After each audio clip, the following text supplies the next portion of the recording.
তো বন্ধুরা, আমি প্রথমে আপনাদেরকে বেলটা দেখাচ্ছি। আর বেলের সাইজটা দেখুন, এত বড় হয়েছে, প্রায় 1 কিলো হবে। এটা হচ্ছে থাই বেল। তো এইরকম বেল গাছ যদি ছাদ বাগানে একটা থাকে, তো বলুন, এই বেল দেখলেই ছাদ বাগানে এসে আমার খুব আনন্দ হয়। আরও গাছ কিনে বসাতে তখন ইচ্ছা জাগে, আর মনে হয় না যে খরচ হচ্ছে বাগানে। তো এখানে দেখুন, প্রচুর বৃষ্টি হচ্ছে আর সবজির খোসা কিন্তু জমে গেছে। তো আসসালামু আলাইকুম বন্ধুরা, আশা করি আপনারা ভালো আছেন ও সুস্থ আছেন। আলহামদুলিল্লাহ, আমিও ভালো আছি। তো আমি আজকের আপনাদেরকে একটু বেলটা প্রথমে দেখালাম। আর এখানে দেখুন, আমি অনেক রকমের বীজ নিয়ে এসেছি, আজকে কিছুটা বসাবো। তো যেহেতু নিম্নচাপ আর বৃষ্টি হচ্ছে, সকালে কিন্তু প্রচুর বৃষ্টি হয়েছে, আর গতকাল বিকালে তো প্রচুর প্রচুর বৃষ্টি হয়েছিল। তো এখানে যে বৃষ্টির পরে বীজগুলো বসিয়েছিলাম, চারা উঠেছে, তো বেশ সুন্দর গ্রোথও আছে। আর যেগুলো বসিয়েছিলাম সেগুলোও কেমন আছে আপনাদেরকে দেখিয়ে দেব। তো যদি বীজ থেকে চারা তোলা থাকে বা লঙ্কার চারা থাকে, এই সময় বসালে কিন্তু খুব সুন্দর মাটিতে সেট হয়ে যায়। তো এখন আমি যে মাটিগুলো রেডি করে রেখেছিলাম, সব তো ভিজে গেছে। তো ভিজে যাওয়ার পরে আমি কিভাবে বসাবো, তো আপনাদেরকে দেখিয়ে দিচ্ছি। ভিডিওটি স্কিপ না করে পুরোপুরি দেখুন, তাহলে কিন্তু আশা করি আপনাদের ভালো লাগবে, আর এইভাবে আপনারাও বীজ বসাতে পারবেন।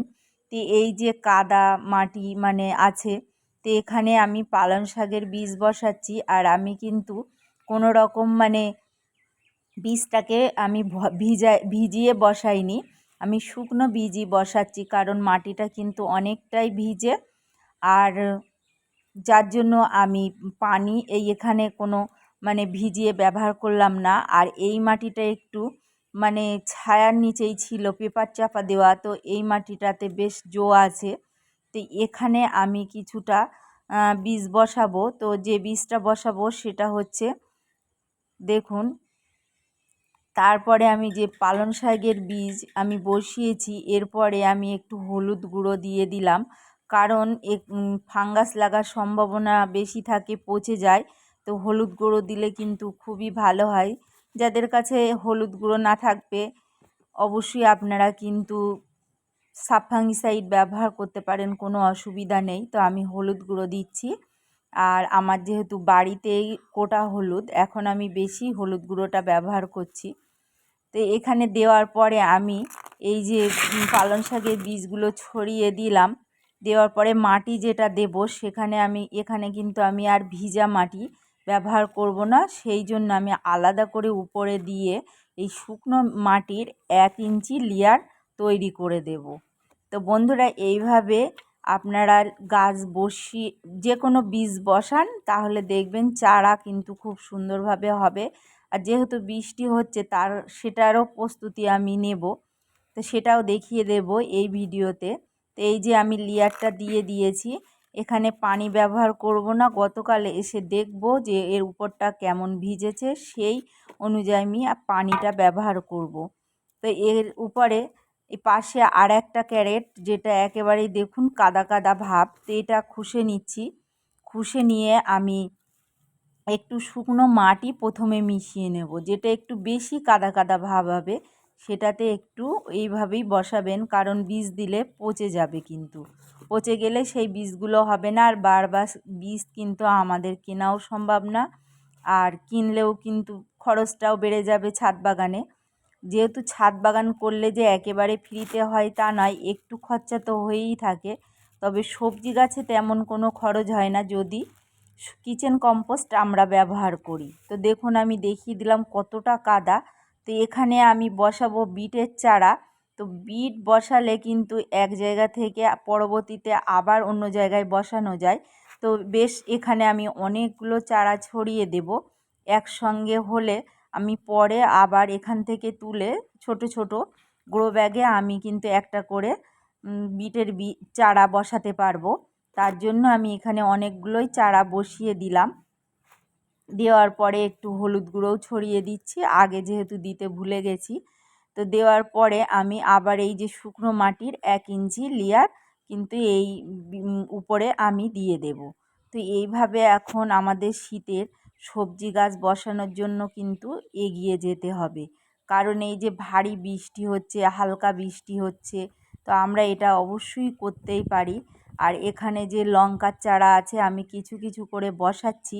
আর বেশ এই যে বৃষ্টি হচ্ছে, বসালে কিন্তু মাটিতে মানে সেট হয়ে যাচ্ছে শিকড়, তাড়াতাড়ি কিন্তু মানে গ্রোথ হয়ে যাচ্ছে, শিকড়ে বৃদ্ধিও হচ্ছে।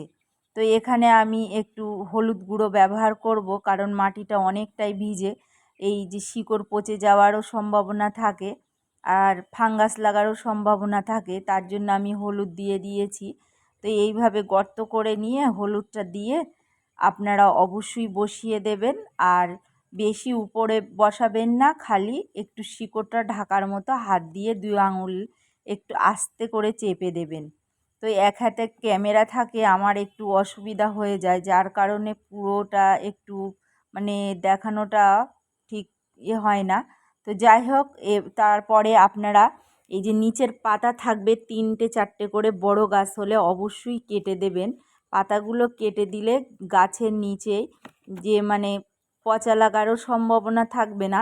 আর এদিকে দেখুন বুগেনভেলিয়া গাছ বেশ কিছু ফুলও দিয়ে যাচ্ছে, গাছগুলোকে রিপোর্টও করে দেব। তো এখানে একটা ক্যারেট আছে খালি, এই ক্যারেটটাতে আমি আবার কিছুটা ধনিয়ার বীজ বসাবো, কারণ ধনিয়া শাক হচ্ছে। আর এই সময় ধনিয়া শাক হয়তো একটু ভালো গ্রোথ নিচ্ছে না, কিন্তু যতটুকুই হচ্ছে কিন্তু ভালো হচ্ছে। আর শুধু কিচেন কম্পোস্টে, আর কোনো মানে তরল সারও আমি কিন্তু ওই ব্যবহার করি না। আমি হারভেস্ট করাও দেখিয়েছি ধনিয়া শাক। তো আমি সেই জন্য আরও একটা ক্যারেটে বসাচ্ছি। তো এখানে কিছুটাও শুকনো মাটি আমি দিয়ে দিলাম, দিয়ে আমি বীজগুলোকে হলুদ গুঁড়ো ছড়িয়ে আবার এখানেও বসিয়ে দেব। তো এইভাবে আমরা একটা একটা ক্যারেটে যদি অল্প অল্প করে বসাতে থাকি গ্রো ব্যাগ বা ক্যারেটে, তাহলে কিন্তু আমাদের আর মানে সবজি বাজার থেকে কিনতে হবে না, আমরা একটু একটু করে ছাদ বাগান থেকে পেয়েই যাব। তো এখানে বেশ কিছুটা মানে শাক ছিল, সেইগুলো আমি তুলে নিয়েছি।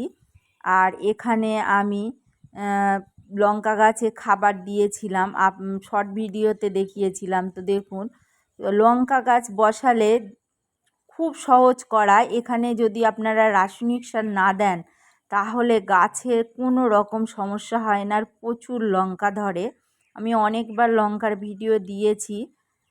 তো এই যে এদিকে আমার সিম গাছে ফুল চলে এসছে, তো একটি কাজ অবশ্যই আপনারা করবেন, এই সিম গাছে ফুল আসার পরে সিম গাছের পাতাগুলো কেটে দেবেন। আর বৃষ্টি হলে সিম গাছে কিন্তু ফুল ঝরে যায়, আর কিন্তু সিম ধরে না। এটা কিন্তু মানে ওয়েদারের সঙ্গে হয়। আর সিম গাছের পাতা কেটে দিলে খুব ভালো ফলনও হয়, আর এখানে গ্রোথও হচ্ছে। তো আমি কিছু বড় বড় পাতা এইভাবে কেটে দিচ্ছি। আমি মাঝে মাঝে কেটে দিই, এগুলো তো খাবার খায় আর গাছের গ্রোথটাও ভালো হবে না। আর এদিকে আখ গাছও হয়েছে, দেখুন কত সুন্দর। আর এখানে আমি একটা মানে বালতিতে পেঁয়াজের খোসা, আলুর খোসা, নিম পাতা আর কিছুটা সবজির খোসা ভিজিয়ে দিচ্ছি, কারণ বৃষ্টি থামলে কিন্তু একটু আমাদের গাছে খাবার দিতে হবে। তো এখানে যারা মানে পোকা হয় যারা ভাববেন, তো অবশ্যই 1 চামচ চুন দিয়ে রাখবেন, তাহলে একটু পোকা হবে না। আর সবজি গাছের জন্য ক্যালসিয়ামের যে ঘাটতি পূরণ সেটাও হয়ে যাবে। দিয়ে ঢেকে রেখে দেবেন, প্রতিদিন একবার করে নাড়াচাড়া দেবেন। আর এখানে দেখুন আমি বরবটি গাছগুলো বসিয়েছিলাম, দেখুন কত সুন্দর সেট হয়ে গেছে। তো এই চারা তুলে রাখলে একটা সহজ পদ্ধতি, যে চারা বসানোর পরে কিন্তু মাটিতে খুব দ্রুত সেট হয়ে যায়। আর এদিকে চলে আসলাম, আজকে কিন্তু অনেকগুলো ড্রাগন ফল মানে ফুল ফুটবে। তো এটা বিকালে ভিডিও করছি, তো 5টার দিকে করছি, দেখুন মুখ কিন্তু ফেটে গেছে। তো 6টার দিকে কিন্তু অনেক বড় হয়ে যায় এই ড্রাগন ফুল। মানে 7টার দিকে আসলে হ্যান্ড প্রমোশন করা যায়, কোনো অসুবিধা হয় না, অনেক রাত্রে আসার কোনো প্রয়োজন নেই। তো ড্রাগন গাছ আমি ভিডিও দিয়েছি মাটি ছাড়াই আপনারা কিভাবে ছাদ বাগানে ড্রাগন ফল লাগাবেন, ড্রাগন গাছ